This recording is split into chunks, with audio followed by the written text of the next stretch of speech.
Thank you, Madam Deputy Speaker. The member for Fremantle has the call. Thanks, Madam Deputy Speaker. I'm sorry to be here again speaking about the week-in, week-out frustrations and despair that people in my electorate of Fremantle experience when dealing with the mess that is Centrelink. Sadly, that's a byproduct of a government that doesn't value our social safety net and doesn't value the people who work to ensure that the safety net supports those in trouble, those who need assistance, people who face disadvantage. It's a byproduct of a government that doesn't believe in the intrinsic and necessary value of a properly resourced public service, a government that instead wants to outsource anything that moves, that wants to privatise essential services, even when it's clear the inevitable result of doing so will be to worse conditions for workers and worse outcomes for Australians in need.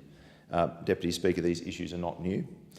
The horror stories are well documented and the causes have been identified. So why exactly does the Coalition continue to throw more pressure and hardship and constraint into a system that is already at the limit?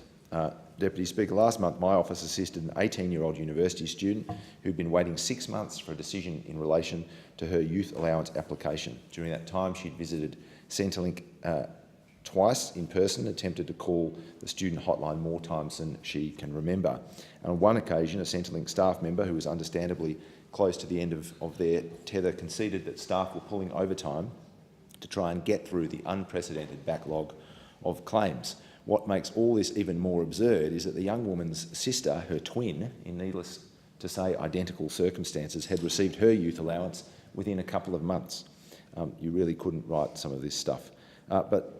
Madam Deputy Speaker, most 18-year-olds won't think to seek the assistance of their local member in getting this kind of garden variety issue resolved, and they shouldn't have to, but that's the world as we know it under this government.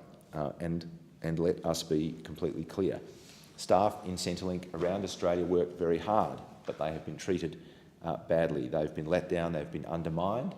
They are part of a system that has been run down by this government, a system whose poor management means it is set up for failure.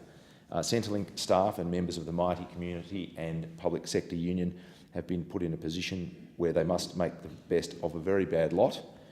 They do their critical work using faulty systems, putting up with cuts to resources and facing the significant personal pressure that comes with going more than 4 years without a pay rise.